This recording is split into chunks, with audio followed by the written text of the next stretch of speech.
여러분 안녕하세요. 3월 1일 여의도 펀드매니저 TV입니다. 네, 다들 3월 1일자를 의미를 기념하면서 잘들 쉬고 계십니까? 우리나라는 이제 휴일이기 때문에 장이 안 열리는데 전일 미국 시장은 또 나름대로 뭐 왔다리 어떤 건 다우와 S&P는 하락하고 다음에 나스닥은 상승하면서 좀 차별화된 모습이 나타나긴 했습니다. 하지만 큰 의미는 없는 것 같아요. 일단 모든 시각과 포커스가 지금 러시아와 우크라이나의 전쟁으로 가 있는데 일단 서로 만나서 협상을 했던 것 같은데 당연히 깨지죠. 네, 러시아는 절대로 협상을 통해서 뭔가를 해결을 당분간 하려고 생각이 없죠. 네, 양면 작전을 쓰는 거죠. 한편으로는 협상하고 한편으로는 강하게 밀어붙이는 그러한 작전을 반드시 쓸 겁니다.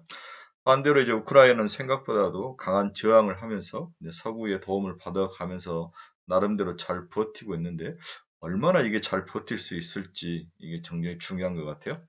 이러한 복잡한 상황들이 어제 미국 시장에서 엮여서 나타나는 것 같습니다. 네, 구독, 좋아요 많이 눌러주십시오. 이게 이제 오늘 3일절인데, 네, 우리 안중근 의사의 어머니께서 아들에게 마지막 쓴 편지의 일부분이죠. 네, 장한 아들 보아라. 내가 만약 늙은 어미보다 먼저 죽는 것을 불효라고 생각한다면 이 어미는 웃음거리가 될 것이다. 너의 죽음은 너 한 사람의 것이 아니라 민족을 위한 죽음이다. 그런 수의를 한 벌 지어 마지막 수의를 한 벌 지어 보내면서 이 편지를 쓴 거죠. 네. 우연히 이제 유튜브를 쳐다보다가 너무 가슴이 따뜻해지고 눈물이 날 것 같아서 올렸습니다. 사랑하는 아들을 위해서 마지막 수의를 지어보내는 어머니의 심정은 어땠을까? 네, 이게 생각이 드는 거죠. 네, 오늘은 의미 있는 3일절입니다. 이제 우리가 중요한 선거를 놔두고 있죠. 네, 두 후보가 팽팽히 맞서고 있는데 어느 후보가 이기든 우리의 미래 먹거리를 잘 찾을 수 있는 후보가 됐으면 좋겠습니다. 이제 우리는 이제 반도체와 2차 전지의 싸움에서 일단락하고 이제 그 다음 단계로 와서 싸움을 해야 되는 거죠. 반도체 이후에 자율주행, 그렇죠. AI, 4차 산업, 로봇, 뭐 우주항공 이런 거대한 싸움을 해야 되는데 여기에 미국과 중국과 유럽과 대만과 이제 대만까지 일본과 우리의 라이벌들이 많이 생긴 상황이죠. 네.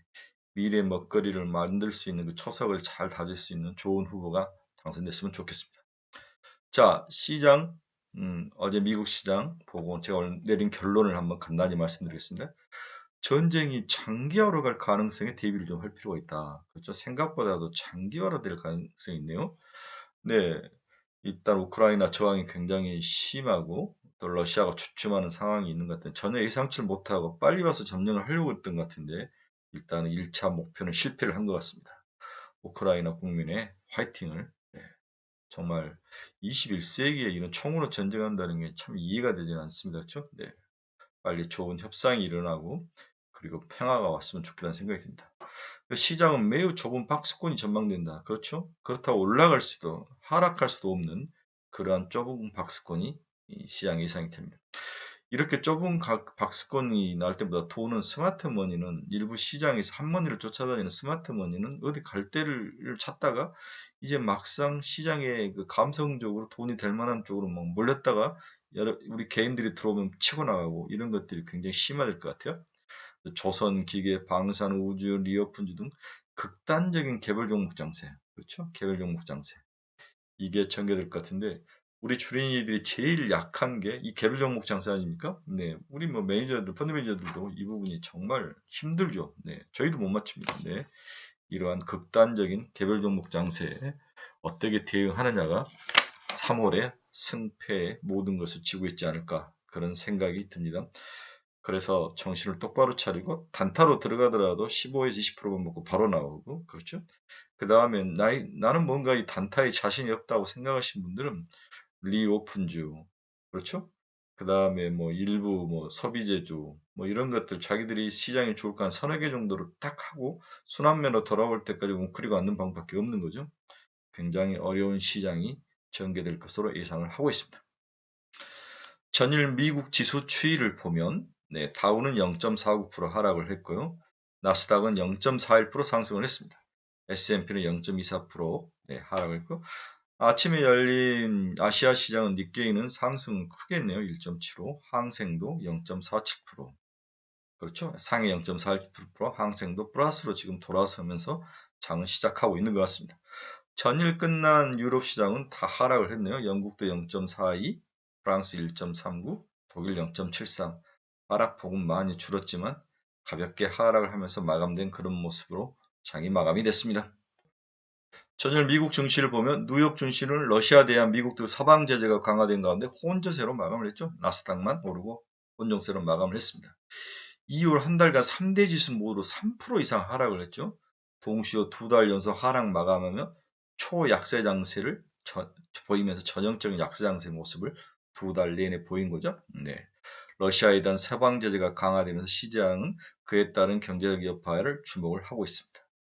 여러 이제 그 경제적 제재가 가해지고 있는 거죠.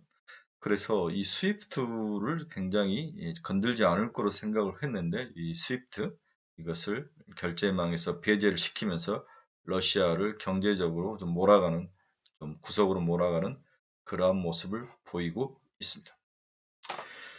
어제 이제 가장 큰 특징이 루블라 하락과 이제 미국 기준금리 10년짜리 기준금리가 굉장히 대폭 하락을 했다는 거죠. 그렇죠? 네, 이 두 가지를 볼 수 있는데 네. 그래서 러시아가 기준금리를 9.5에서 20%로 기준금리를 9.5에서 20%로 일단 루블 하락을 막기 위해서 상승을 했고 미국 국채 10년짜리가 크게 하락하는 그러한 모습이 시장에 나타났습니다. 또한 러시아 루브라 채권에 대해서 디폴트 채무위로 그렇죠. S&P 500이라 S&P라든지 그다음에 무디스 같은 데서 이제 정크본드로 갈 수 있는 그러한 신용 강등을 실시를 하고 있는 거죠. 네. 이런 것들은 이제 러시아가 대외적으로 채권을 발행해서 자금을 조달할 때 어려움이 있는 그러한 모습을 보일 것으로 예상이 됩니다. 5시간 대화를 했지만 당연히 바로 결렬이 되죠. 네. 그다음 우크라이나가 유럽연합에 가입을 공식으로 요청을 한 거죠. 네, 이 부분도 러시아를 압박하기 위한 전술로 보여집니다. 어제 미국 10년짜리 국채금리는 13bp나 하락해서 1.83%까지 수준까지 하락을 했습니다. 전형적인 프라이트 퀄리티 안전자산 현상으로 가금이 쏠리는 그러한 모습이 나타났죠. 네. 이렇게 하면서 금리가 하락을 하니까 기술주가 반등을 모색하는 그러한 모습이 나타나고 있습니다. 다음에 유가는 배럴당 95달러, WTI, 브렌트유는 101달러까지 올랐습니다. 미국의 공포지수 빅스는 30%를 넘어섰죠. 20이 넘어가면은 변동성이 심하다고 볼 수 있는데 30까지 올라와 있습니다. 그렇죠? 네, S&P 500 지수 내에서도 부동산, 금융, 필수 소비재, 소재, 자재, 헬스, 기술 관련주가 하락하고 에너지, 산업, 이민 소비재, 유틸리티, 경기 방어주들이 올라가는 모습을 보이고 있죠. 네. 전쟁은 기본적으로 위험 회피 환경을 조성할 수밖에 없는 상황인 것 같습니다. 이게 미 국채 10년짜리 그래프죠. 네, 1.83%까지 이렇게 하락을 한 상황입니다. 그렇죠? 2%, 2.05까지 살짝 찍다가 다시 하락하는 그러한 플라이트 퀄리티 전형적으로 안전자산 쪽으로 자금이 흘러 들어가고 있는 그러한 모습이 나타나고 있습니다. 한국도 마찬가지입니다. 앞에서도 이야기했지만 이렇게 금리가 하락하고 안정을 좀 찾는 쪽으로 온다면 우리가 걱정했던 IT라든지 이런 쪽에 대해서 그렇게 이제 폭락 같은 것은 없지 않을까. 그런 또 나름대로의 장점은 있습니다. 항상 트레이드 오프 관계니까 그런 장점은 있어는 보입니다. 하지만 V자 반등으로 IT가 가기는 좀 힘들어 보이죠. 그렇죠? 네. 자, 글로벌 시장이 이렇게 어려움과 또 변동성이 확대되는 모습, 또 돈은 채권으로 몰려가고 금리가 크게 빠져가는 상황에서 이제 3월 16, 17 이틀간에 있을 미국 FOMC가 어떤 전략을 취하느냐 여기에 관심이 가 있는데 일단 50pp는 좀 물러간다가는 게 아닌가 그렇죠? 네, 한 25pp 정도다 이렇게 해서 50pp 인상 가능성이 굉장히 93.4%에서 6.6%까지 낮아지는 그런 모습을 보이고 있죠. 네, 일단 25p는 확실히 올릴 것 같습니다. 이처럼 어느 한쪽이 우리에게 부정적인 또 어느 한쪽은 반대적으로 긍정적인 모습을 보이는데 문제는 이러한 것들이 장기적으로 경기를 침체를 방어할 수 있는 거냐 여러 가지 또 얽히고 설킨 우리가 시나리오를 또 추정을 해봐야 되는데 일단은 글로벌 경제는 한치도 앞을 볼 수 없는 그런 아노미 상태로 혼돈의 상태로 들어가 있는 것은 사실인 것 같습니다. 내일 주식시장을 한번 예측해 볼까요? 뭐 오늘 뭐 미국 시장이 어떻게 끝나느냐에 따라서 또 생각들이 많이 바뀔 것 같은데 일단 전쟁 협상은 질질 끌 것으로 보이죠, 그렇죠? 가장 중요한 게 시차인데 빨리 끝내는 게 중요한 것 같은데 이제 질질 끌 확률이 높아 보이죠. 러시아도 강하게 밀어붙이다가 도시전이나 이런 게릴라전에 약한 모습을 보이고 있기 때문에 옛날에 이제 조지아주, 그루지아에 들어갔다가 도시전을 하다가 2014년과 굉장히 많은 전사자가 나타나고 고생을 했던 경험이 있다고 그러더라고요. 이런 것들이 좀 주춤하게 하지 않을까 그렇게 생각을 합니다. 다른 한편으로는 FOMC발 금리 인상 강도가 그리 크지 않을 가능성도 있어서 서로 한쪽은 부정적이고 반면에 한쪽은 또 긍정적인 양수 서로 이제 겹치는 그러한 모습이 나타날 거로 보여집니다. 실질적으로 50bp 인상 확률은 좀 낮아지죠, 그렇죠? 네, 20bp 이렇게 낮아지고 있고 이게 25bp 인상 확률은 올라가 있는 그러한 모습을 볼 수 있습니다. 전일 월요일 날 이제 국내에서 시장을 보면 일단 원전지가 원탑으로 나서죠, 그렇죠? 그러나 이제 주의할 필요가 있다고 저는 여러 번 이야기하는데 그동안에 원전주는 항상 올라오다가 단기적으로 수익을 내고 다 거꾸로서 내려오는 거죠. 근데 문재인 대통령이 이제 원전에 대해서 마지막에 긍정적인 발언을 하긴 했는데 여기에 이제 에너지 문제가 겹치면서 원전이 리딩으로 올라왔는데 어제 보니까 전부 윗꼬리를 달고 내려오는 모습이 좀 불안한 모습을 보이는 거죠. 그래서 추격 매수는 저는 비추죠. 그렇죠? 상승할 때마다 이익을 실현하는 전략을 강력히 추천합니다. 원전주는 인생을 바꾸지 못합니다.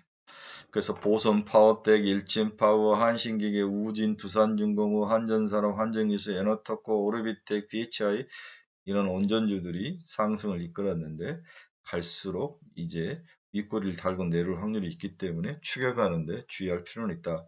기존에 가지고 있는 사람들은 이익 실현에 접근을 해라. 분할로 매도하는 것도 좋은 전략이다. 이렇게 저는 조언을 해드립니다. 자, 세 번째로는 차라리 조선주가 더 매력적이다. 그렇죠? 네. 조선주가 더 매력적이다. 이제 러시아의 문제는 가스관이 문제가 있다. 편리한 것도 있지만 닫아버리고 잠그고 글로벌 분쟁 속에서 가스관이 회오리 속에 들어가는데 이럴 바에는 유럽 국가들, 특히 동유럽 국가들 쪽에서는 외부에서 가스를 사오는 전략을 생각을 해와야죠. 그 가스를 지금 사올 수 있는 방법은 중동과 미국인데 미국은 좀 먼 것 같고 중동이 가까운데 이제 배가 있어야 되겠죠, 그렇죠? 배가 있어야 되는데 이 배에 대해서 수요가 향후에 증가할 거다. 이건 누구나 예측이 가는 거죠, 그렇죠? 그래서 탱커 지수가 이렇게 올라오는 그러한 모습을 볼 수가 있습니다. 또 컨테이너선의 드라이크 벌금 BDI 운임지수죠. BDI 운임지수도 끝을 살짝 빠지다가 다시 이렇게 꼬리를 달고 위로 올라오는 모습을 보였습니다. 그 다음에 상하이 컨테이너 운임지수는 여전히 위에서 그렇게 빠지지 않고 옆으로 횡보하는 모습을 보이고 있죠. 운임도 올라가고 다음에 탱커 이제 벌크선 지수 배 만드는 가격 지수도 올라가고 이러한 현상이 글로벌적으로 나타나고 있다. 여기에 조선주가 그동안 많이 쉬었던 것들이 정말로 나름대로 바닥을 탈출해서 올라올 수 있는 그러한 환경을 가지고 있다라고 저는 개인적으로 봤습니다. 대우 조선해양 한번 봅시다. 네, 4만 원까지 갔던 게 18,000원, 18,000원까지 찍고 다시 26,500원까지 왔죠. 네. 대우조선해양은 올 1월에 EU가 네, 현대중공업과 합병을 불허해 버렸죠. 이유는 두 회사가 합치면 LNG선의 70% 과점, 독과점이 심하다는 거죠. LNG선은 최첨단 산업인데 그린 또 에코와 관련이 있는 건데 허락을 안 해줘 버렸죠. 정부 쪽에서는 굉장히 난처한 상황이죠. 지금 대우조선해양의 주식의 50.6%를 우리 산업은행이 들고 있는데 이제 다른 그 선박회사가 아닌 조선소가 아닌 회사에 이제 팔거나 어디 합병을 시켜야 되는데 이렇게는 다음 정부로 넘어간 거죠. 다음 정부가 이것을 가지고 우리나라의 조선 미래라든 이런 것들을 잘 엮어서 이렇게 전략을 짜야 되는데 이런 면에서 대우조선해양이 이제 모든 악재를 다 두들겨 맞았다. 이제 새로운 주인을 찾는 문제가 남아 있는데 이게 대우조선해양한테는 오히려 좋은 것이다. 현대중공업으로 갔을 때는 원탑이 아닌 거죠. 현대중공업이 자체 회사가 있기 때문에 또 현대위포조선도 있고 이건 이제 세컨티어나 이렇게 갈 수밖에 없었는데 오히려 이게 깨지면서 대우조선해양은 다른 회사에 팔리면 LNG선의 원탑으로도 갈 수 있는 그러한 나름대로 환경 변화가 있습니다. 이런 면에서 대우조선해양은 추가로 상승이 전망되죠. 그래서 개인적으로 저는 3만 원까지는 봐야 되는 게 아니냐, 그렇죠? 네, 이렇게 예상을 해봅니다. 수급도 봅시다. 네, 개인 기관 투자가들은 꾸준히 사고 있죠. 외국인들은 이제 사지를 않고 있는데 개인 투자가들의 힘으로, 기관 투자가들의, 우리나라 기관 투자가 힘으로 쭉 올라온, 그동안 이제 조선주를 너무 많이 비워놨기 때문에 이제 조선주가 시클리컬 쪽으로 반도체나 이런 그 성장주들을 버리고 이제 시클리컬이라든지 이런 것들을 종목을 사서 채워야 되는 상황에서 포트폴리오 차원에서 이러한 종목들이 눈에 들어왔던 것 같습니다. 그래서 국내 기관들은 꾸준히 샀는데 역시 외국인들이 어떤 모습을 보여줄지가 중요한 모습이고 그 다음에 합병, 누가 이 회사를 다음 정권에서 이제 가져갈 것이냐 빠르게 결론을 내야 될 것 같아요. 이러한 긍정적인 요인들이 동사 주가 상승의 동력이 되고 또 글로벌적으로 뭔가 모멘텀이 생긴 거죠. 네, LNG선을 많이 만들고 많이 시추를 발주해야 될 그런 상황에 몰려 있는 것 같습니다. 나름대로 3만 한 2, 3천 원까지는 충분히 갈 수 있다. 그래서 기존에 가지고 계신 분들은 지속 보유를 추천하고 신규도 이제 좀 조정을 받으면 분할로 들어가서 가지고 있어도 될 것 같다는 생각도 듭니다. 다음은 현대중공업이죠. 네, 현대중공업은 10월에 이제 재상장돼서 왔는데 뭐 주가가 크게 움직이지 않고 박스권에 있습니다. 91,000원에서 11만 원대에 있는데 이 현대중공업도 그렇게 나쁜 것 같지는 않습니다. 문제는 너무 거대하다는 거죠. 그죠? 움직임이 이제 커야 되는데 현재와 같이 시장에서 돈들이 빠져나가는 상황에서 과연 조선주가 올라갈 수 있을까? 이 부분이 거대한 조선주가 이러한 또 약점은 있는데 나름대로 바닥은 확실히 지키고 있다.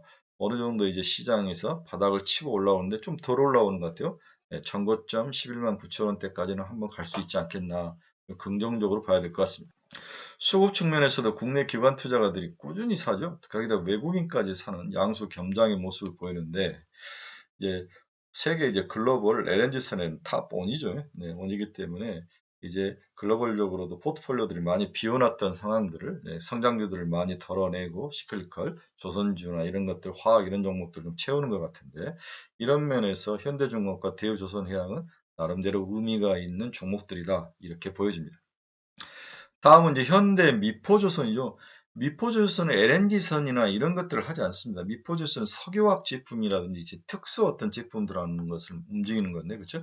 그러나 중형 컨테이너하고 석유화학 제품, LPG라든지 에틸렌 같은 그런 운반선이죠. 고부가 특수선을 하는 회사인데, 미포조선은 크게 빠지지도 않죠. 이제 박스권에서 채널 형태로 움직이는데, 이 친구도 전고점인 97,000원까지 도전을 하지 않을까.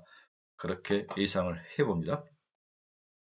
자, 이처럼 우리가 이제 조선주가 나름대로 부정적인 상황에서 긍정적인 상황으로 바뀌었고 이미 1차 상승을 마쳤다. 이런 관점에서 보시고 좀 조정을 받다가 2차 상승으로도 갈 수 있는 그러한 가능성을 가지고 있다. 이렇게 보시고 접근을 하는 게 낫지 않을까. 저는 긍정적으로 봐야 되지 않을까 생각을 해봅니다. 이 중에 하나만 넣으면 대우조선해양을 넣고 싶네요. 그렇죠? 네. 자, 금주 투자 전략 네 번째는 문제는 이제 자동차와 반도체 있죠. 그렇죠? 네, 자동차와 반도체가 이 우크라이나 사태를 어떻게 소화를 시킬 것이냐 이게 이제 가장 큰 문제죠. 어제 나온 이제 기사를 제가 좀 잘라봤는데 피해주는 삼성전자와 SK 하이닉스 반도체가 좀 당연히 피해를 봤죠. 러시아에서 반도체 수출을 러시아로 가는 반도체 수출을 중단시켜야 하니까. 반대로 이제 원익 머티리얼즈와 같은 종목들은 반도체 가스를 만드는 건데 네온이라는 이제 특수가스 이제 동사는 특수가스를 그렇게 네온이라는 특수가스에 의존을 하지 않는다 그러더라고요. 그러면서 가스나 이런 소재들이 올라가니까 이 가격을 삼성전자, SK 하이닉스에 전가를 시켰다. 2014년인가 크림반도 진공 때도 가격이 오르니까 전가를 시켰다. 이러한 나름대로의 수혜주일 수 있다.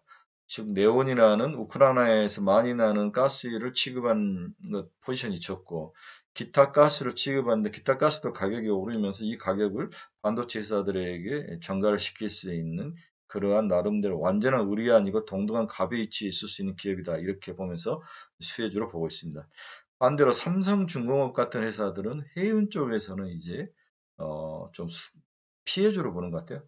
반대로 대우조선해양, HSD 엔진, 대한해운 등 수혜주로 봤습니다. 한국전력은 당연히 석유값이 올라는 석유를 사서 전력을 만들어야 되기 때문에 피해주이고 한국가스공사 같이 가스를 수입해 오고 생산을 해서 미얀마 같은 데 들어오는 회사들은 수혜주로 보고 있습니다. 그 다음에 이제 가스, LNG나 이런 것들을 수입해 가지고 이걸 원재료로 해서 화학 제품을 만드는 효성화학과 휴캠스 같은 기업들은 피해주이고 반대로 S오일, SK이노베이션, SK가스처럼 가스 자체를 수입해서 오는 회사들은 이제 스프레드가 있죠. 기존에 이제 재고가 가격이 올라가는 거죠. 그렇죠? 이런 장점이 있고 또 현재 스팟 가격도 올라가면서 팔 수 있는 스프레드가 확장성이 있기 때문에 수혜주로 보는 것 같습니다. 삼성 엔지니어링과 DLENC, 즉 러시아 쪽에 뭔가가 있는 기업들, 그렇죠? 삼성중공업도 그렇고 러시아에 뭔가에 수출을 했던 기업들은 피해주의다. 반대로 대우건설, 현대건설, 쌍용 CNG처럼 중동 쪽에 유가 상승 쪽에 관련이 있는 그러한 기업들은 수혜주로 시장은 보고 있는 것 같습니다. 지난 주말 사이 우크라이나 사태가 확산되면서 국내 증시는 삼성전자, 현대차 등 중시 대표주에 대한 우려가 커졌죠. 스위프트망에서 철수를 하고 이러한 것들이 거기와 관련된 기업들에게 일단 피해주로 모습을 보이는 것 같습니다. 대표적으로 이제 현대자동차가 20만 원이 깨진 상황이죠. 현대차와 기아차의 러시아 판매 비중은 작지 않은 데다 러시아 누브라 가치가격 하락에 따라서 환손실 우려가 제기되면서 자동차주가 전체적으로 부진을 했습니다. 지난해 현대차와 기아차의 전 세계 판매량 중 러시아 투자 비중은 8%와 5% 정도죠. 그렇죠? 네. 현대차가 전체 매출액의 8%, 러시아 5%. 스위프트의 배제에 대한 우려로 단기 실적 불안과 이로 인한 주가 하락은 불가피할 거로 전망을 하고 있습니다. 한국무역협회에 따르면 우리나라 대러시아 수출은 99억 8천만 달러, 약 12조 원 규모로 12조 원 규모로 전체 교역 국가 가운데 12 정도를 차지합니다. 12 정도, 그렇죠? 약 99억, 약 12조 정도.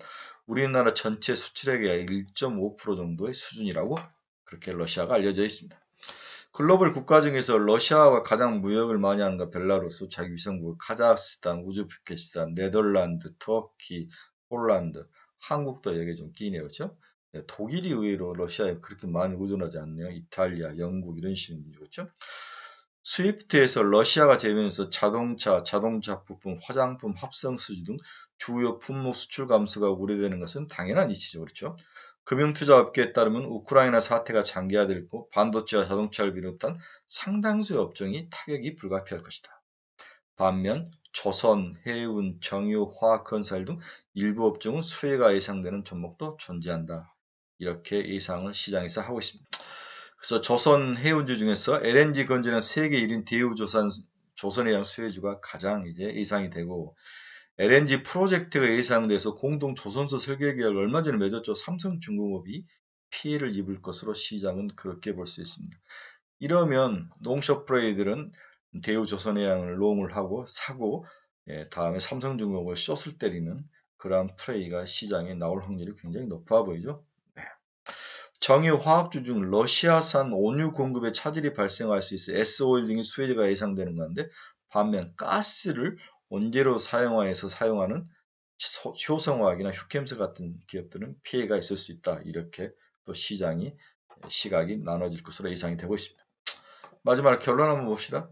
전쟁의 텀이 매우 중요하죠. 빨리 끝날 거냐, 장기적으로 끝날 거냐. 단기전과 장기전 속성에 따라서 글로벌 경제가 크게 영향을 받을 거기 때문에 여기에 이제 3월 15일, 16, 17일 FOMC가 어떤 통화정책을 이끌어갈지 3월을 앞두고 이제 우려가 커지는 상황이죠. 우리는 지금 25bp로 이제 좀 완화될 거로 보고 있는데 만약에 호키시 이야기에 다시 50bp를 올리고 추가로 올릴 거다라고 강력하게 사인을 보낸다면 시장은 또 충격이 있을 수 있죠. 항상 우리는 지금은 월스트 케이스에 대비를 해야 되는 게 맞는 것 같아요. 지금까지 우리가 긍정적으로 봐서 안 터진 역사가 계속 터졌으니까 그렇죠? 네. 우리가 FOMC도 상당히 완화적으로 갈 거다 했다가 3월부터 올리겠다. 거기다 데이터들까지 손을 대겠다는 이야기가 나왔고 우크라이나도 전쟁이 터지지 않을 거다라고 예상을 했다가 터져버린 거죠. 이런 스탠스로 봐서는 현재 우리가 생각했던 것과 반대적으로 정책들이 나올 확률이 있기 때문에 여기에 대비하는 게 훨씬 더 유리하다. 그렇죠. 덜 터지는 게 더 유리한 거죠. 올라갈 땐 적게 오르고 긍정적이 나올 때는 반대일 때는 훨씬 많이 터지는 그 게임의 속성을 알아야 되는 거죠. 네. 핵심은 공급망 차질에 있는 거죠. 이 공급망 차질이 해결이 더욱 지연이 된다는 것은 장기적으로 인플레이션의 압력이 지속적으로 꺾이지 않을 수 있다. 오래 지속될 수 있다. 이게 이제 주식시장의 가장 큰 어떤 아킬레스건이 되지 않을까. 그러한 우려감을 생각을 해보고 싶습니다. 뉴욕 연준의 글로벌 공급망 압박 지수라는 게 있다는데 저도 이제 처음 봤죠. 잘 보지 않는 지수인데 이렇게 상승을 하다가 살짝 꺾이기는 했는데 다시 이제 압박 지수가 올라갈 상황도 있을 것 같습니다. 네. 결국 시장은 개별 종목 시장이 시장을 지배할 것이다. 이게 이제 정말 어려운 거죠. 앞에서도 누누이 강조했지만 뭐가 갈지 모르는 거죠. 막 순환매로 도는 거. 이것은 우리 같은 주린이들에게는 굉장히 충격이고, 예, 우리가 가지고 있는 포트폴리오가 맞지 않는다면 지속적으로 박탈감을 느끼는 거죠. 대표적으로 온전주 같은 것은 전혀 예상치 않는 건데 계속 도는 거죠. 네, 조선주도 마찬가지고. 그래서 현재는 조선주 중에서는 대우조선해양 정도를 충분히 쫓아가고, 그 중에서 한 골라라면 다 포기하고 리오픈주에 여전히 포커스를 둔다. 그렇죠? 효성 TNC 같은 것들, 제가 이야기했던 그 종목들, 이런 종목들을 한두 종목 사서 담가 놓고, 그렇죠? PCB 업체, 대덕전자 같은 것들, 좀 더 갈 수 있게 되는 것들 사서 놓고, 이러한 전략들을 보고, 나머지는 버려야죠. 다 살 수 없고, 다 쫓아갈 수 없습니다. 네, 오늘 3일절 아무것도 안 하는 것보다도 여러분들이 혹시 주식에 대해서 고민을 많이 하고 뭔가 궁금해 하실 것 같아서 한번 만들어 봤습니다. 여러분들의 공부에 도움이 되시길 바랍니다. 구독, 좋아요 많이 눌러주시고 의미 있는 3일절 보내시기 바랍니다. 여러분, 우리 유튜브 친구 여러분 너무 감사합니다. 어제 보니까 어느 분이 제가 만든 유튜브에 굉장히 불만을 많이 쌓아놓으시더라고요. NC소프트에 대해서, 게임주에 대해서. 물론 제가 뭐 게임을 그렇게 좋아하지 않은데 예, 막 거기에 써놨는데 너무 과하게는 쓰지 마십시오. 저 다 이해합니다. 그렇죠? 저도 뭐 애널리스트 입장에 잘 어울 정도로 듣죠. 제가 구체적으로 게임의 재미라는 것까지 뭐 보지는 않는데 생각이 다르다고 뭐 무식하다 뭐 이런 식으로 쓰시는 건 좀 매너는 아닌 것 같습니다. 네, 매너를 지키면서 댓글을 달았으면 좋겠습니다. 여러분의 멋지고 즐거운 3.1절 연휴가 되시기 바랍니다. 여러분 감사합니다.